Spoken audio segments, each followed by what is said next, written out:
Hi guys, so welcome and welcome back to my channel. তো আমি প্রিয়া চলে এসেছি তোমাদের সাথে একটা ব্লগ নিয়ে। তো আজ আমাদের সামনের বাড়িতে একটা কাকিমার ইনভিটেশন ছিল, তো মাকে নিয়ে চলে গেছিলাম সন্ধ্যায়। তো দেখো, তো অনেক দিন ধরেই মাকে বলছিলাম, মা তোমার হাতে সেই সাবুদানার বড়াটা কবে করবে। তো মা বললো ঠিক আছে, বাড়িতে ফিরে এসে আবার করব। তো চলো যাওয়া যাক, কাকিমার বাড়িতে আমরা চলে এসেছি। তুমি ধরো না, দুজনে এমনি এমনি দেখছে, লজ্জায় ওদের। কাকিমার এই দুটো মেয়ে সবে হয়েছে, এরা টুইন্স।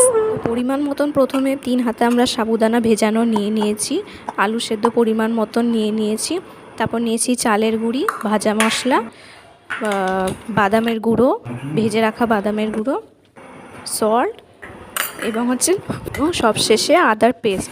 তো সব কিছু ভালোভাবে ম্যাশ করে নিয়ে তোমরা মনের মতন শেপ করে এক থালা ভর্তি আমাদের রেডি হয়ে গেছে। এবার ভাজার পালা। তো ফার্স্টে লো ফ্লেমে এটাকে দিয়ে ভাজতে হবে যতক্ষণ না ব্রাউন হচ্ছে, এপিট ওপিট করে হয়ে নেওয়ার পর দেখো ব্রাউন কালারটা কত সুন্দর চলে এসছে। এবার it is ready to serve. দেখতেই পাচ্ছ কত সুন্দর কালারটা এসছে।